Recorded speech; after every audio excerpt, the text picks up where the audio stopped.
Hi, I'm Keith McGuire, Mark's behind the camera, and today we're going to be doing a white-breasted nuthatch.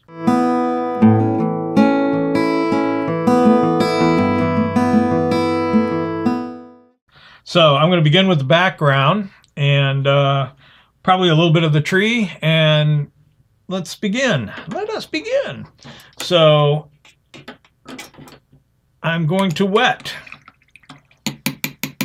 whatever I am painting, okay? Water only goes, or the paint only goes where the water is. So I'm starting with the background. I got a fairly large brush, nothing extreme, but it's holds a lot of water, so I can cover a lot of ground. Now you want to be careful going around your subject matter. And I am. All right. So I'm going to start I'm probably going to go with a kind of a blue-gray, blue-green background. I don't want it too blue because the nuthatch itself has actually got quite a bit of blue-gray in it. So I don't want to hide the bird that I'm trying to paint.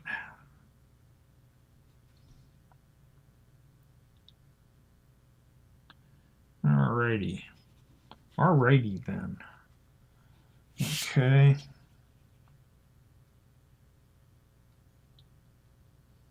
Take your time, you know, but just warn you, take your time, be careful.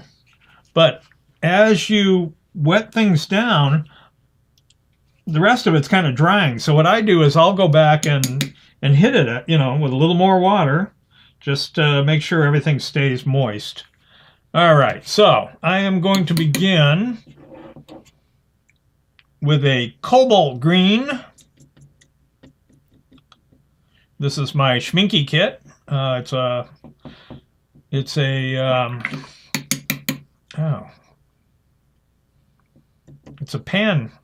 a pan paint, which means it has no liquid in it. It's pure concentrated color. We do have a link to buying these online. I recommend them. They're pricey, but if you're into watercolors, this is the way to go. They are phenomenal paints. All right, I'm also going to add now a little bit of ultramarine blue. I just have to find it. There it is. So I'm bringing that. I'm going to lay some of that out. Then I'm just going to kind of mix the two together. Maybe a little more of the cobalt green. I want it more green than blue. Well, you mentioned the paints. What brushes are you using? I like to use the Lowell Cornell 7020 Ultra Round. It stays sharp. I like a good sharp tip. I do a lot of detail work. Some people, they do very loose wash watercolors. I don't. I like my subject matter crisp. So they hold their tips very well. If you take care of them, they last a very long time. They're not anything fancy. They're very affordable. They're not like Sable or, you know. Yeah, I think it's Teclon, which is a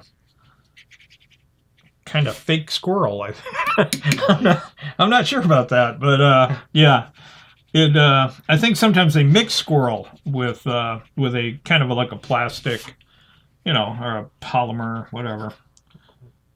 I know there's a word for it. I think that'd be a great slogan. Teclon, German for fake squirrel. Yeah, it's not German, no. The paint is, the brushes, they're pretty normal. So as you can see, I've got a nice chunk of color on here. I don't want it all one value either. I want to kind of vary it a little bit because I want it to feel like he's gonna be, you know, the background's got, you know, trees, branches, stuff in the back. Okay, so I like to you know, change the value a little bit. I like to, you know, what's a good word for it? Plop in. Yeah, another watercolor technical term, so to speak. I like to plop in some concentrations different concentrations of color here and there. And then later on, I'll look at what I got, and a lot of times I will build from what is actually been created by the paint itself. I love watercolors for that aspect. You are able to let the paint do some of the work for you. And the best thing you can do is watch it dry. Keep an eye on it. If it's doing something, that you don't like, you can kind of stop it while it's wet. Once it dries, it kind of sets, and you're kind of going to be working very hard to fix it if you're trying to, do something else. I can't stress enough the fact that you really want to kind of keep an eye on your painting as it dries. There are many times I get up and grab something to eat, and I get screwed, basically. It's like, oh, that was coming along so good, and now it's gone. Anyway, so I kind of like this. It's got some interesting lights and darks in there. I'm going to go ahead and wet the other couple areas that need background color. Just in case, which color were you using right now? I was using a cobalt green and my favorite, ultramarine blue, which seems to mix well with almost everything. There are some yellows that it doesn't get along with. But yeah, it's one of those colors that, if I had 3 colors, that'd be one of them. So if I only had 3 colors. All right, cool beans. So I have been painting birds for a very, very long time. I got my love of nature from my Aunt Doris, and I'm actually saying that just to make Aunt Doris happy. But yeah, she kind of instilled in me a great love of nature, animal behavior. And, birds are available. They're close. You look at them all the time. They're there, and I just, I have a couple feeders.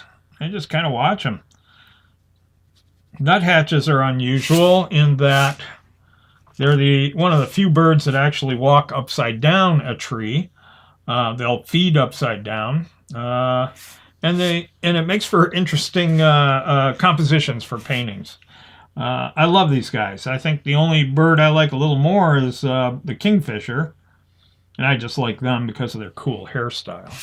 So, Keith's all about his hairstyle. Yeah, it's all about the hair.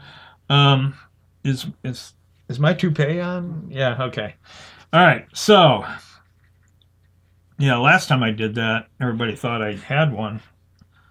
Well, the head bandana doesn't help. Well, it hides where the It creates the illusion. Yes, it hides where the seam is, Anyway, just kidding, honest. I have now I kind of like this. I've got some nice lights, some darks. Don't forget the watercolors do dry 40% lighter. If you don't want to do it 2 or 3 times, if you don't want to keep adding color, try to hit it, strongly. However, if you're unsure, the nice thing is you could let it dry completely and add another layer. It depends on your aggressiveness and your confidence with the paint. The more you use the paint, the better you understand, the values that, that are there with each, and different paints, different companies, different things. You get used to your product, what you use, and then it's always fun when you're trying to do something else with somebody else's stuff. But that's another story. At this point, I got to let this set up. So I'm going to let this dry, and we'll tackle the tree. Cool.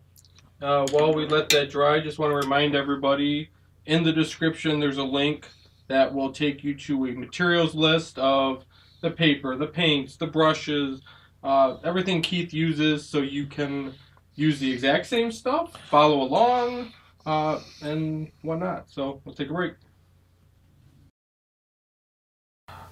Okay, the background's dry. We're back. Ready to. I'm gonna put some color in the tree. I'm gonna lay down my first couple layers of color. That'll kind of frame everything but the bird, and then we'll work on that later. But we'll have everything kind of laid out. So for my tree, I am going to begin with a little burnt sienna, which is a very reddish brown color. I'm also going to add a little bit of indigo, which is a blue-black that I use a lot. I'm not a big fan of black. I just find it to be flat and dull most of the time.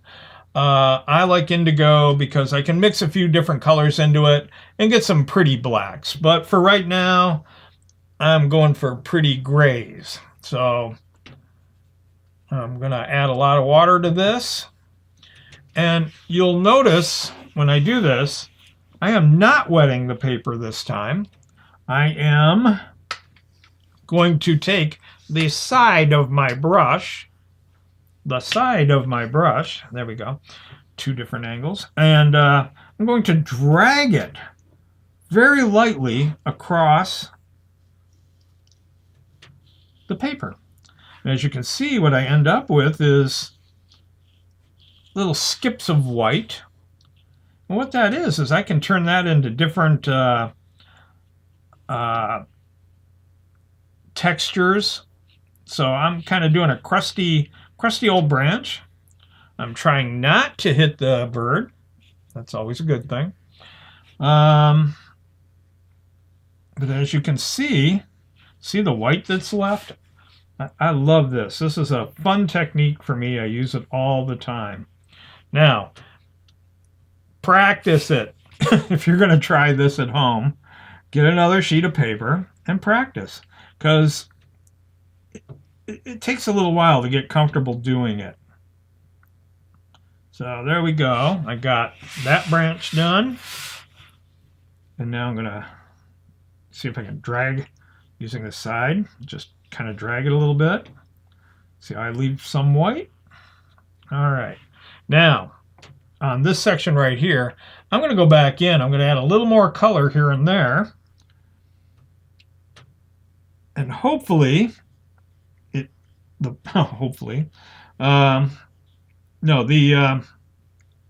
paint will only go where the water is. So, I'm going to add a little water to this and kind of push it around. When I add a little bit of water, what happens is I'm pushing some of the paint to the edges of where it's dry. What that does is actually kind of makes it like a little dam. Okay, kind of makes the paint kind of run up against the side and creates like little lines, and it's like you're getting detail again without really working. So one more time, I'm just gonna put that in there, and I'll let that one go for now. Am I in? Okay. I just grabbed the wrong color. So once again, now I'm going to vary up my color a little bit. So it's going to be a little more on the brown side this time. Again, same thing. Just going to kind of drag the brush. As you can see, I get this wonderful kind of texture going on. How wonderful. Well, funny you should. No, I'm kidding. All right. So at this point, I can't do much more until I let that dry. This might be a good time to end this session. What do you think? Yeah, I mean, if you can't do much more on the tree, then... Right. Or did you want to put a little color in the background of the sky?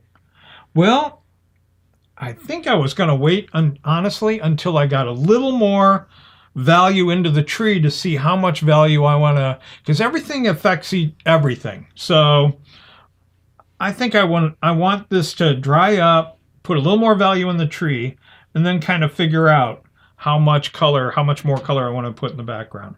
All right. So that means this is the end of part 1.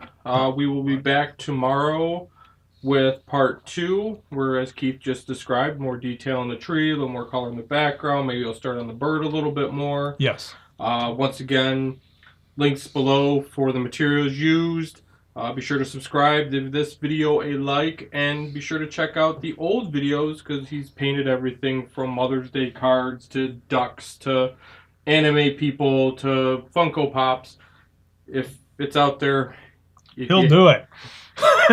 He's not afraid. And be sure to leave comments, concerns, questions, links to samples of your own work in the comments below. That's it. Thank you. See you tomorrow. Bye-bye.